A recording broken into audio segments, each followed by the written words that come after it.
باوقار علماء ملت اسلامیہ، مقابل قدر حاضرین و سامعین، السلام علیکم ورحمۃ اللہ وبرکاتہ۔ وعلیکم السلام ورحمۃ اللہ وبرکاتہ۔ الحمد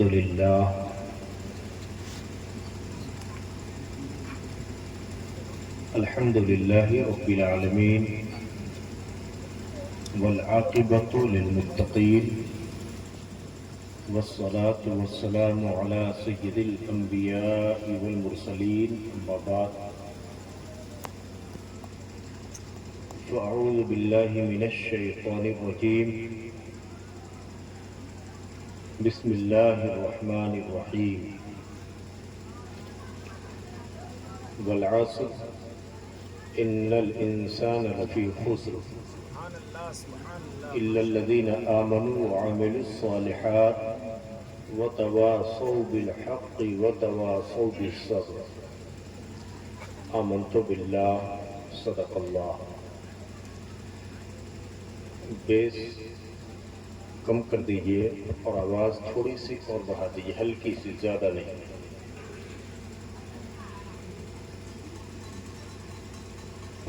آغاز گفتگو سے پہلے آئیے ہم سب مل کر انتہائی عقیدت و احترام کے ساتھ اپنے آقا، دونوں جہان کے داتا،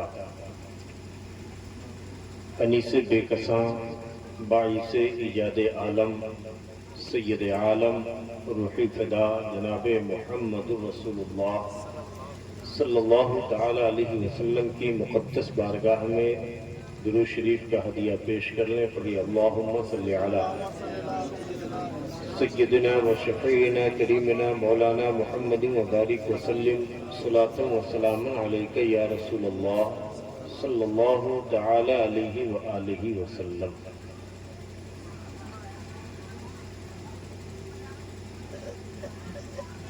یقیناً محبوب الشعراء حضرت محبوب شبنم رضوی صاحب نے جتنی تعریف آپ سب کی سماعت کے حوالے سے آپ کی کیے، اس سے بہتر میں محسوس کر رہا ہوں۔ قابل مبارکباد ہے آپ سب کہ اللہ تبارک و تعالی نے اپنے حسین کی محفل سجانے، سنوارنے اور اس میں بیٹھنے کی توفیق عطا فرمایا۔ اللہ تعالیٰ کربلا والے شہیدوں کا صدقہ عطا فرمائے۔ آپ شاعر اہل سنت حضرت رحمت لطیفی صاحب کی زیارت کر رہے ہیں، انشاءاللہ میرے بعد ان کو آپ بھرپور سماعت کریں گے۔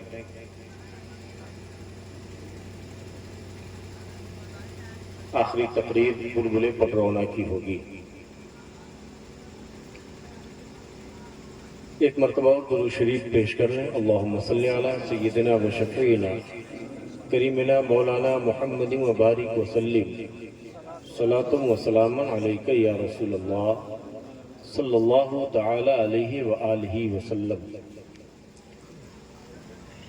آج پوری دنیا میں بھاشائیں الگ ہو سکتی ہے، زبان الگ ہو سکتی ہے، انداز الگ ہو سکتا ہے، لیکن حسین کی محبت لوگوں کے دلوں میں زندہ ہے، تابندہ ہے۔ یاد حسین آج بھی زندہ ہے۔ 14 صدیاں تقریباً ہونے کو ہے واقعہ کربلا کو، مگر ایسا محسوس نہیں ہوتا کہ ایک لمبا عرصہ گزر گیا، بلکہ ایسا محسوس ہوتا ہے کہ ابھی چند سال پہلے کی بات ہے۔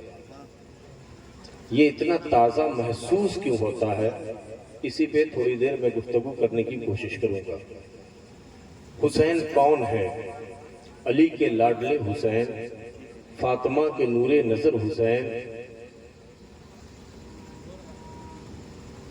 میرے نبی صلی اللہ تعالی علیہ وسلم نے جن کو سینے سے لگا کر کے خطبہ دیا وہ حسین، حالت سجدہ میں پشت پہ سوار ہو گئے، نبی نے سجدہ لمبا کر دیا، وہ حسین، مگر شاعر نے کچھ اپنے تخیلات کا اظہار یوں کیا ہے کہ لوگوں حسین کو ایسے بھی سمجھو کہ جو جوان بیٹے کی میت پر نہ رویا وہ حسین، جو دھکتی ریت کے بستر پہ سویا وہ حسین، جس نے اپنے خون سے دنیا کو دھویا وہ حسین، جس نے سب کچھ کھو کے پھر بھی کچھ نہ کھویا وہ حسین، عظمت اسلام کو جس نے دوبالا کر دیا، خون نے جس کے دو عالم میں اجالا کر دیا۔ دنیا سمجھ رہی ہے کہ حسین علی اکبر کھو دیے، علی اصغر کھو دیے، قاسم کھو دیے، عباس کو حسین نے کھو دیا، لیکن قرآن کہتا ہے کہ نہ، حسین کا بیٹا علی اکبر آج بھی زندہ ہے، علی اصغر آج بھی زندہ ہے، عباس آج بھی زندہ ہے، اونا محمد آج بھی زندہ ہے، ان کے ساتھ دین کے لیے قربانی دینے والے تمام شہداء آج بھی زندہ ہے۔ وَلَا تَقُولُوا لِمَنْ يُقْتَلُ فِي سَبِيلِ اللَّهِ أَمْوَاتٌ، جو اللہ کی راہ میں قتل کیے جائیں انہیں مردہ مت کہو بلکہ وہ زندہ ہیں۔ دنیا سمجھ رہی ہے حسین نے اپنوں کو کھو دیا، لیکن قرآن کہتا ہے کہ نہ، جس نے سب کچھ کھو کے پھر بھی کچھ نہ کھویا وہ حسین۔ اور ایک شعر میں کرتا ہوں کہ کسی کی گردن کاٹنے کے لیے لوہے اور دھات کی تلوار ہی کی ضرورت نہیں ہے، یہ ضروری نہیں کہ لوہے کی تلوار سے گردن کٹے۔ شاعر کہتا ہے کہ ظلم کا سر کاٹ لینا صبر کی تلوار سے، ظلم کا سر کاٹ لینا صبر کی تلوار سے، یہ سبق سیکھا ہے ہم نے عابد بیمار سے، یہ سبق سیکھا ہے ہم نے عابد بیمار سے۔ تھوڑا سا آپ نعت کی طرف تقریر میں بھی حسینی رنگ میں آ جائیں، اپنی جگہ پہ بیٹھ کر کے لگے کہ ہم یہاں نہیں بلکہ کربلا کے قریب بول رہے ہیں، اور امام پاک ہماری مجلس میں تشریف فرما ہے، وہی رنگ لے آئیے، اس لیے کہ ہم کسی دنیا دار کی بات نہیں کر رہے بلکہ اپنے جنتی سردار کی بات کر رہے ہیں، حسین کی بات کر رہے ہیں۔ شاعر کہتا ہے کہ حسین زندہ ہیں دستور زندگی کی طرح، شہید مرتے نہیں عام آدمی کی طرح، اور یزید کھو گیا شام کے اندھیرے میں، حسین آج بھی پھیلے ہیں روشنی کی طرح، حسین آج بھی پھیلے ہیں روشنی کی طرح، حسین آج بھی پھیلے ہیں روشنی کی طرح۔ اور آج پوری دنیا کا چپا چپا، ہر مسلمان کا بچہ بچہ، بوڑھا جوان اپنے طرز عمل سے دنیا کو یہ پیغام دے رہا ہے کہ قتل حسین اصل میں مرگ یزید ہے، اسلام زندہ ہوتا ہے ہر کربلا کے بعد، اسلام زندہ ہوتا ہے ہر کربلا کے بعد۔ اور نہ یزید کا وہ ستم رہا، نہ وہ ظلم ابن زیاد کا، نہ یزید کا وہ ستم رہا، نہ وہ ظلم ابن زیاد کا، جو رہا تو نام حسین کا جسے زندہ رکھتی ہے کربلا، جو رہا تو نام حسین کا جسے زندہ رکھتی ہے کربلا۔ اب توجہ چاہتا ہوں آپ کی، یہ واقعہ تقریباً یہ سانحہ، یہ المیہ 60 یا 61 ہجری کا المیہ ہے، واقعہ کربلا، جس کے بارے میں اللہ کے نبی صلی اللہ علیہ وسلم نے دعا مانگی ہے، اللہم انی اعوذ بک من رأس الستین و امارت الصبیان۔ 60 یا 61 ہجری، 14 صدیاں ہونے کو ہے۔ یہ کربلا اتنا تازہ محسوس کیوں ہوتا ہے؟ یہ کربلا اتنا تازہ محسوس کیسے ہوتا ہے؟ کیا ایسا لگتا ہے 14 صدیاں ہونے کو ہے؟ ایسا محسوس ہوتا نہیں۔ آج بھی جب محرم کا چاند ہوتا ہے تو ایسا لگتا ہے کہ وہی نہر فرات کا کنارہ ہے، حسین کا خیمہ نصب ہے۔ آج بھی جب محرم کی آمد ہوتی ہے تو یہ محسوس ہوتا ہے کہ حضرت عباس اپنے کٹے ہوئے بازوؤں سے مشکیزہ سنبھالنے کی کوشش کر رہے ہو۔ ایسا محسوس ہوتا ہے جیسے حضرت علی اکبر نماز فجر کے لیے اذان دینے کی تیاری کر رہے ہوں. ایسا محسوس ہوتا ہے جیسے حضرت قاسم ارزق جیسے پہلوان کو للکار رہے ہوں. یہ لگتا ہی نہیں کہ اتنا زمانہ بیت گیا. شہیدان کربلا کے خون کی سرخی آج بھی ویسے ہی قائم ہے اور انشاءاللہ تعالی قیامت تک ویسے ہی قائم رہے گی. یہ اتنا تازہ کیوں؟ میں کچھ تاریخ کی طرف آپ کی توجہ لے جانا چاہتا ہوں. کربلا کے بعد بھی بہت سارے واقعات ہوئے، ٹریجڈی ہوئی، سانحے علویے ہوئے، بہت دردناک. یہ الگ بات ہے کہ ان کی دردناکی کربلا کے شہیدوں کی طرح تو نہیں تھی، لیکن ان کی دردناکیاں بھی بہت تھی، ان کا درد بھی بہت تھا. مثال کے طور پہ توجہ ہے آپ کی، 1492 میں ملت اسلامیہ پہ ایک عظیم سانحہ پیش آیا تھا اور وہ تھا اسپین کا زوال. جب 700-800 سالہ شاندار دور اقتدار شکست و ریخت کی منزل سے ہمکنار ہوا، اور اس کی وجہ یہ تھی کہ ہماری قوم کے اندر پھوٹ پڑا، اختلافات رونما ہوئے.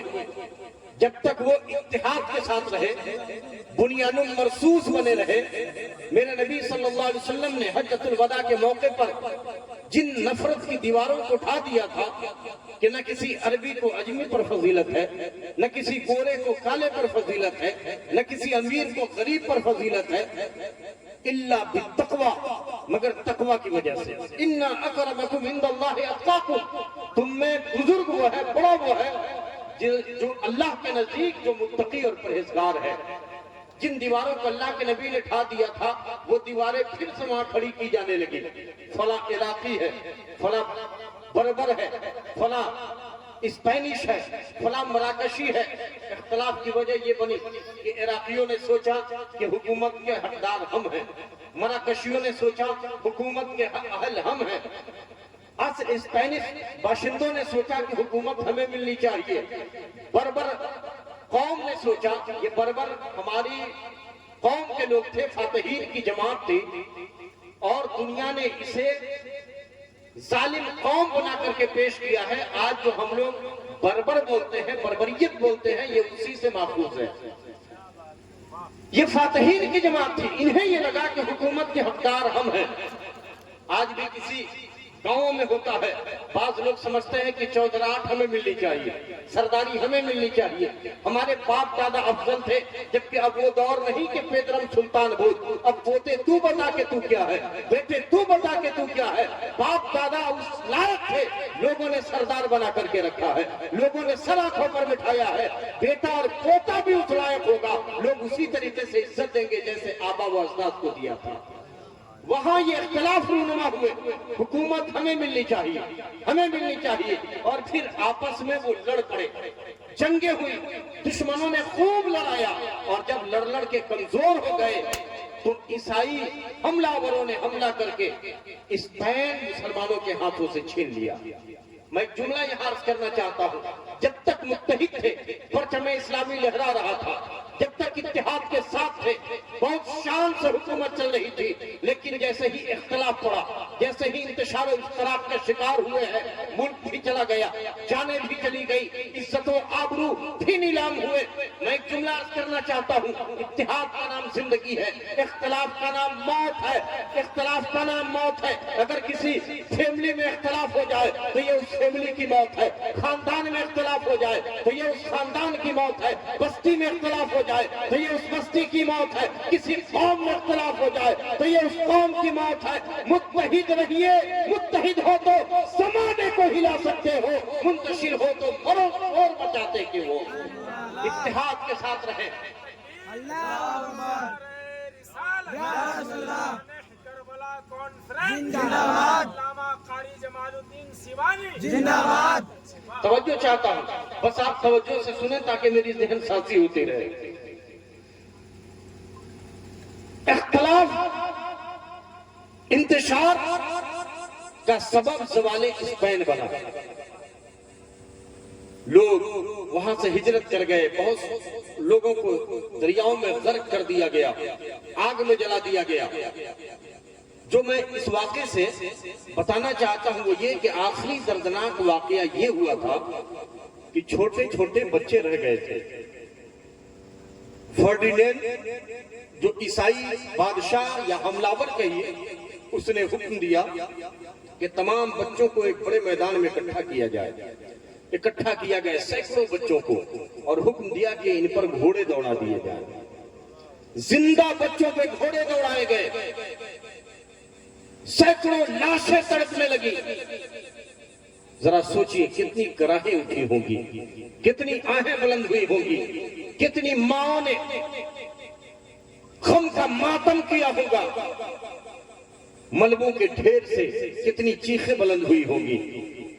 لیکن کیا یہ واقعہ یاد ہے آپ کو؟ کیا زوال اسپین کی تاریخ مناتے ہیں؟ یاد ہے؟ ابھی زیادہ دن نہیں ہوا، 1492 کی بات ہے، 5-6 صدیاں بیتی ہوں گی، مگر 1400 سال بیتنے کو ہے، کربلا آج بھی یاد ہے۔ زور سے بولیے سبحان اللہ۔ کیوں اتنا تازہ کیسے لگتا ہے کربلا؟ کربلا اس قدر یاد کیوں آتا ہے؟ اتنا سیلیبریٹ کیوں کرتے ہیں؟ اس قدر یاد حسین کو جتنا مناتے ہیں کسی واقعے کو منایا نہیں جاتا۔ ایک چیز اور دیکھیے، انگریزوں کے آخری دور میں کانپور میں مسلمانوں نے ایک مسجد تعمیر کرنا چاہی۔ یہ سنسناہٹ تھوڑا کم کیجیے۔ انگریزوں نے روکا، مسلمانوں نے کہا کہ ہم مسجد تعمیر کریں گے۔ انگریزوں نے کہا کہ ہم گولیاں چلائیں گے۔ تو کل ہو کر کے مسلمانوں نے چھوٹے چھوٹے بچوں کو تعمیر کے کام پہ لگا دیا۔ لوگ بڑوں پہ تو حملہ کرتے ہیں، مگر ہمارے یہاں کی تہذیب یہ ہے کہ بچوں پہ کوئی حملہ نہیں کرتا۔ ہمارے یہاں کا سنسکار تو یہ ہے کہ اگر آپ بس میں گئے، ساتھ میں چھوٹا بچہ ہے تو لوگ چھوٹے بچے کی محبت میں سیٹیں خالی کر دیا کرتے ہیں، ٹرین میں جگہ دے دیا کرتے ہیں۔ مگر ان ظالم انگریزوں نے 17 راؤنڈ گولیاں چلائیں اور میدان بچوں کی لاشوں سے پٹ گیا۔ 100 سال ابھی نہیں ہوئے۔ شبلی نے اس موقع سے کہا تھا، تعجب کیا ہے گر بچوں نے سب سے پہلے جانے دی۔ تعجب کیا ہے گر بچوں نے سب سے پہلے جانے دی۔ یہ بچے ہیں، انہیں تو جلد سو جانے کی عادت ہے۔ یہ بچے ہیں، انہیں تو جلد سو جانے کی عادت ہے۔ وہ بچے بھی ویسے ہی جلد سو گئے جیسے کربلا کے بچے سو گئے۔ 100 سال نہیں ہوئے ہیں، لیکن کیا یاد ہے آپ کو؟ دنیا علمیوں اور سانحوں سے بھری ہوئی ہے۔ لوگ اپنوں کا ماتم کرتے ہیں پھر بھول جاتے ہیں، اپنوں کا صدمہ ہوتا ہے پھر بھول جاتے ہیں۔ بعض علمیے کامیابی یا ناکامی بہت تاریخی ہو تو وہ اتہاس کے پنوں میں درج ہو جاتا ہے، لوگ بھول جاتے ہیں۔ مگر 1400 سال کے بعد آج بھی کربلا اتنا تازہ کیسے لگتا ہے؟ اتنا یاد کیوں ہے؟ اس قدر مناتے کیوں ہیں؟ اس قدر یاد حسین کیوں ہے؟ تو میں عرض کرنا چاہوں گا، ذرا سب لوگ ایک بار کہہ دیں یا حسین۔ اہل اسٹیج کی توجہ لے کر کے عرض کرنا چاہوں گا، اس لیے کہ اسٹیج انجن ہوتا ہے۔ جب اسٹیج بولتا ہے تو صدیق کی صداقت بولتی ہے، فاروق کی عدالت بولتی ہے، عثمان کی سخاوت بولتی ہے، علی کی شجاعت بولتی ہے، حسین کی شہادت بولتی ہے۔ جب اسٹیج بولتا ہے تو بولنے والے کی ہمت جوان ہوتی ہے، بولتا چلا جاتا ہے۔ ذرا اہل اسٹیج سے میں دعائیں لیتے ہوئے عرض کرنا چاہوں گا، کربلا اتنا یاد کیوں آتا ہے؟ کربلا اتنا محسوس کیوں ہوتا ہے؟ تو میں عرض کرنا چاہوں گا میرے بھائیوں کہ جو جنگ، جو لڑائی، جو واقعہ کسی قوم کی بدعمالیوں کا نتیجہ ہو یا دو طاقتوں کی گرمی کا نتیجہ ہو، اپنی بالادستی ثابت کرنے کا کہ جنگ ہو، ایسی جنگوں کو، ایسے واقعات کو دنیا فراموش کر دیتی ہے۔ مگر جو لڑائی، جو جنگ، جو واقعہ کسی نظام کو زندگی دینے کے لیے ہو تو جب تک وہ نظام زندہ رہتا ہے وہ واقعہ زندہ رہتا ہے۔ مجھے کہنے دیا جائے حسین کی جنگ، حسین کی لڑائی، واقعہ کربلا یہ کرسی کے لیے نہیں تھی بلکہ نظام مصطفیٰ کو زندہ رکھنے کے لیے تھی، دستور مصطفیٰ کو بچانے کے لیے تھی، حرمت اسلام کو بچانے کے لیے تھی، وقار انسانیت کو بچانے کے لیے تھی۔ جب تک نبی کا نظام زندہ رہے گا واقعہ کربلا زندہ رہے گا۔ عزیزان محترم،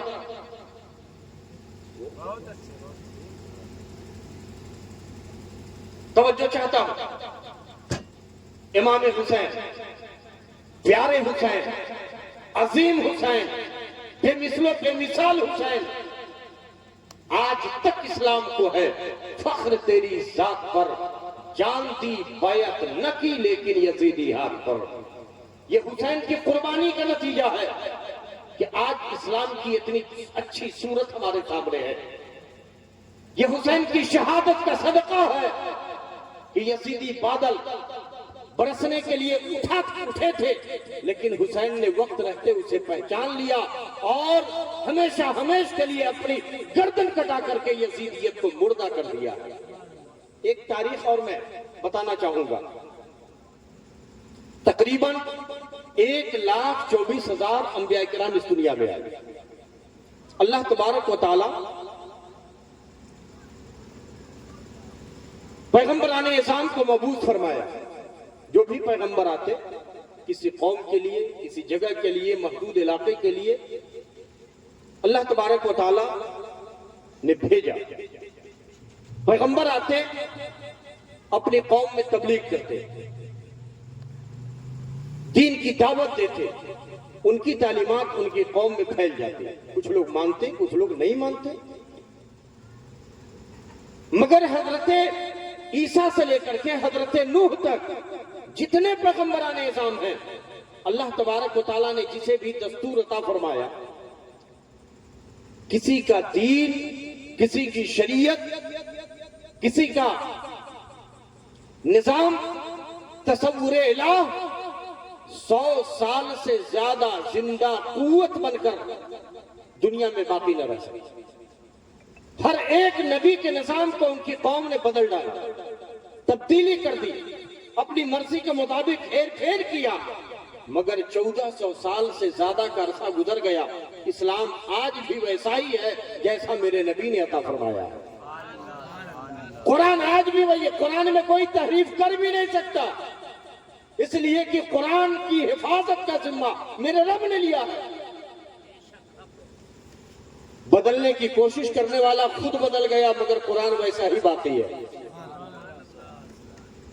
جب لوگ اٹھے ہیں بدلنے کے لیے، ذلت کے کس گڈھے میں گئے دنیا نے دیکھا ہے۔ قرآن میں کوئی تبدیلی نہیں کر سکتا، میرے رب نے حفاظت کا ذمہ لیا ہے۔ پورا نظام اسلام حلت و حرمت کے ضابطے پہ ٹکا ہے، حلت و حرمت کے ضابطے پہ۔ ہر نبی کے دین کو ان کے ماننے والوں نے بدل دیا، تبدیلی کر دی، مگر اسلام آج بھی ویسا ہی چمک رہا ہے جیسا میرے نبی نے دیا، جیسا صحابہ کے زمانے میں چمکا، خلفائے راشدین کے زمانے میں چمکا، ویسے ہی اسلام آج بھی چمک رہا ہے۔ ان انبیاء کا دین بدل گیا، نظام بدل گیا، اسلام نہیں بدلا۔ جانتے ہیں کیوں؟ ایک جملہ میں عرض کرنا چاہتا ہوں، پسند آئے تو خاموش نہ رہیے گا۔ وجہ یہ ہے کہ ان انبیاء کے پاس ان کا دین بچانے کے لیے، ان کا نظام بچانے کے لیے، ان کا دستور بچانے کے لیے کوئی حسین نہ تھا۔ اسلام کے پاس، پیغمبر اسلام کے پاس حسین تھے۔ جب طاقت یزید کی صورت میں اٹھی ہے تو حسین مدینے سے کربلا میں آ گئے اور اپنی گردن کٹا کر کے دین کو بچا لیا، اسلام کو بچا لیا ہے، دستور مصطفیٰ کو بچا لیا ہے، نظام مصطفیٰ کو بچا لیا ہے۔ اور جب دنیا میں کوئی یزید کھڑا ہوگا تو اس کی سرکوبی کے لیے کوئی نہ کوئی غلام حسین بھی کھڑا ہو جائے۔ آپ دیکھیں، تاریخ اٹھا کر کے دیکھیں، جب دین کو بدلنے کے لیے، نظام مصطفیٰ کو بدلنے کے لیے طاقتیں کھڑی ہوئی ہے تو کوئی نہ کوئی حسینی کردار لے کر کے کھڑا ہو گیا ہے۔ چاہے وہ عباسی دور ہو، جب خلق قرآن کا مسئلہ چلا تھا تو کلمہ حق بلند کرنے کے لیے حضرت امام احمد بن حنبل کھڑے ہو گئے تھے۔ تھوڑی سی آواز بڑھائیے۔ حضرت امام احمد بن حنبل کھڑے ہو گئے تھے، ننگی پیٹ پہ کوڑے کھائے، لیکن بادشاہ وقت کے سامنے جھکتے نہیں ہیں، مرعوب نہیں ہوتے ہیں۔ یہ کیا تھا؟ یہ حسینی کردار تھا، یہ حسینی کردار تھا۔ جب وقت پڑا ہے، حضرت امام اعظم نے قید و بند کی صعوبت کو برداشت کیا ہے، لیکن کلمہ حق کو بلند کیا ہے۔ یہ حسینی کردار ہے۔ جب اکبر کے دور میں مختلف ادیان کا ایک ملغوبہ دین الہی کی صورت میں تیار کیا گیا تھا، تو کلمہ حق بلند کرتے ہوئے حضرت مجدد الفسانی کھڑے ہو گئے تھے۔ جیل کی سلاخوں کے پیچھے قید و بند کے ذلت اور صعوبت کو برداشت کیا ہے، لیکن کلمہ حق کو بلند کیا ہے۔ یہ کیا تھا؟ یہ حسینی کردار تھا۔ اور پھر جب 14ویں صدی ہجری میں حضرت امام اہل سنت کے دور میں ناموس رسالت پہ حملے ہو رہے تھے، علم غیب کی باتیں ہو رہی تھی، توہین آمیز کتابیں لکھی جا رہی تھی، تو اس وقت لاکھ طعن و تشنیع کو برداشت کرتے ہوئے، کلمہ حق بلند کرتے ہوئے، قلم کی صورت میں تلوار لے کر کے امام اہل سنت اعلیٰ حضرت فاضل بریلوی حسینی کردار لے کر کے میدان میں آ جاتے ہیں۔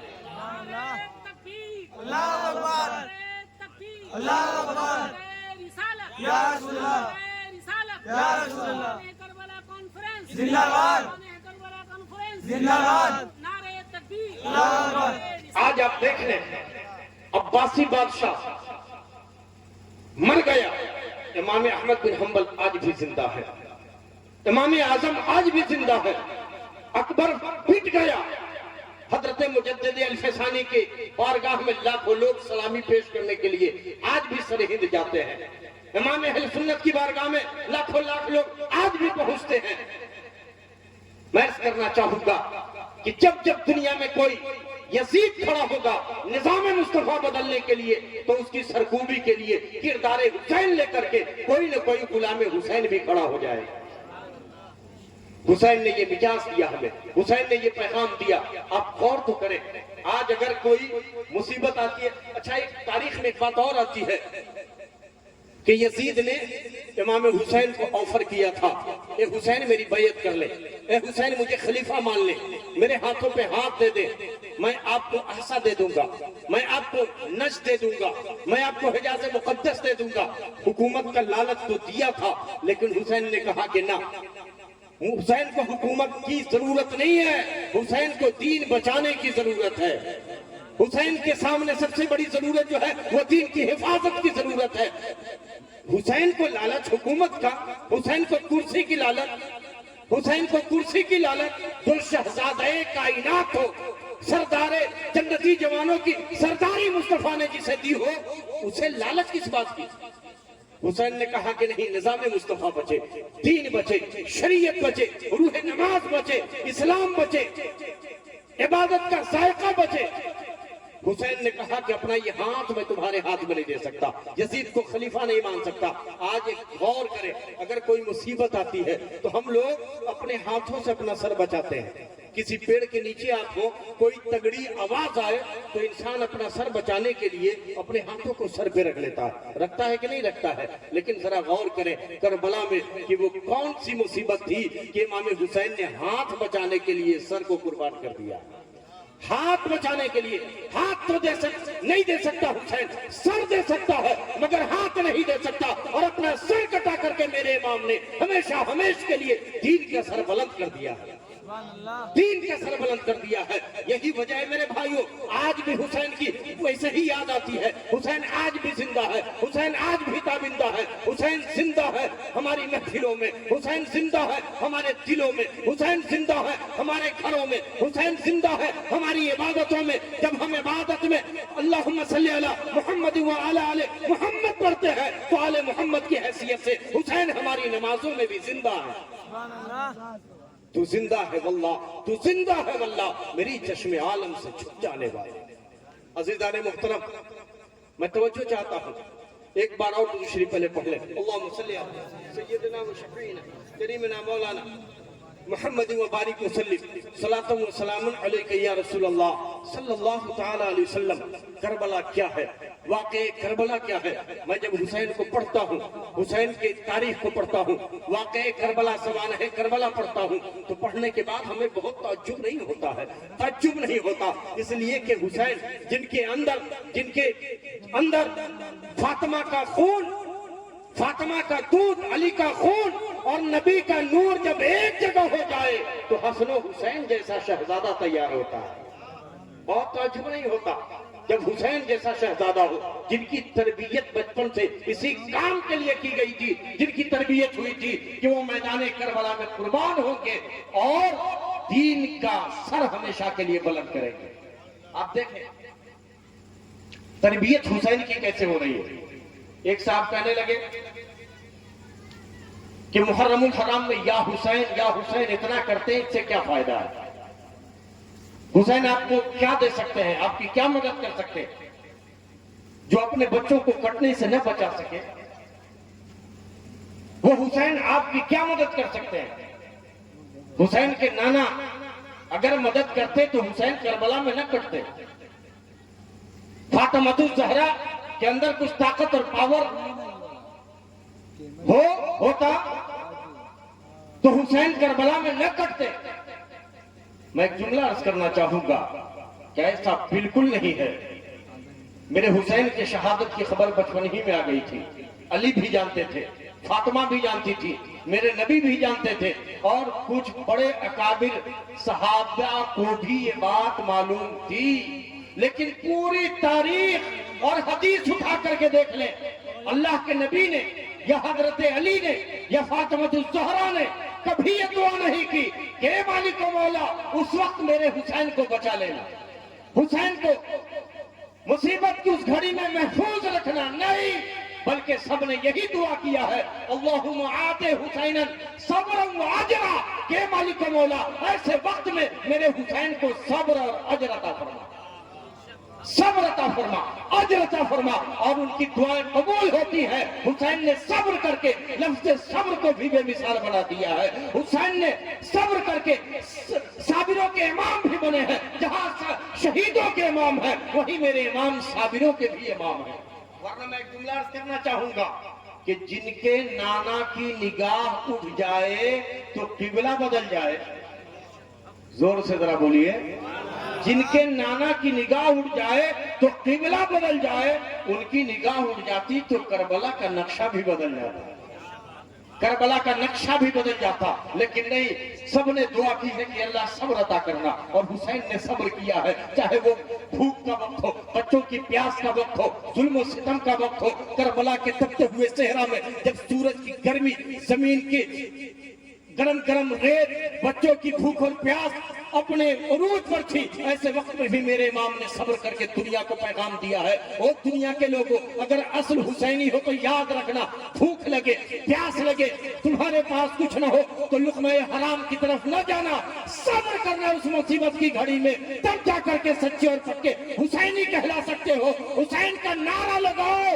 تو حلال کی طرف جانا، صبر کی طرف جانا، قناعت کی طرف جانا، یہی حسینیت ہے۔ اور اگر حسین کو راضی کرنا چاہتے ہو تو ایسے وقت میں بھی جب تم پر مصیبت آئے تو اسی طرح صبر کرنا جیسے تیرا حسین کربلا میں صبر کر رہا۔ عزیزان محترم، میرے امام نے کربلا سے ہمیں زندگی جینے کا دستور دیا ہے۔ کربلا صرف ایک سانحہ نہیں ہے، ایک المیہ نہیں ہے، بلکہ زندگی جینے کا ایک سبق ہے، زندگی جینے کا ایک نظام حضرت امام حسین نے دیا ہے۔ آپ حسین کو کربلا میں جس زاویے سے دیکھیں گے آپ کو بے مثال نظر آئیں گے۔ باپ کی حیثیت سے حسین بے مثال ہے، شوہر کی حیثیت سے حسین بے مثال ہے، بھائی کی حیثیت سے حسین بے مثال ہے، امام اور رہبر کی حیثیت سے میرا امام کربلا کے میدان میں بے مثال نظر آتا ہے۔ جو مصیبتیں آئیں، جو پریشانیاں آئیں، اپنے وقت کا رستم بھی ہوتا، دارا اور سکندر بھی ہوتا تو اس کے قدم ڈگمگا جاتے، وہ مرعوب ہو جاتا، ڈر اور خوف کے عالم میں ہوتا، لیکن میرے امام کوہ گرا بن کر کے، صبر و رضا کا پیکر بن کر کے یزیدیوں کے سامنے ٹکا ہوا ہے، یزیدیوں کے سامنے امام حسین ٹکے ہوئے ہیں۔ جانتے ہیں میرے بھائیوں، امام نے کربلا سے ہمیں پورا نظام حیات عطا فرما دیا، دستور زندگی عطا فرما دیا ہے۔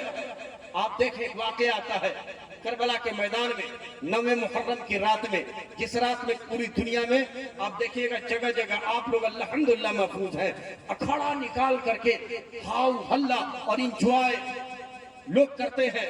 محرم کو صرف انجوائے اور ٹائم پاس، موج مستی کا تہوار بنا کر کے لوگوں نے رکھ دیا ہے۔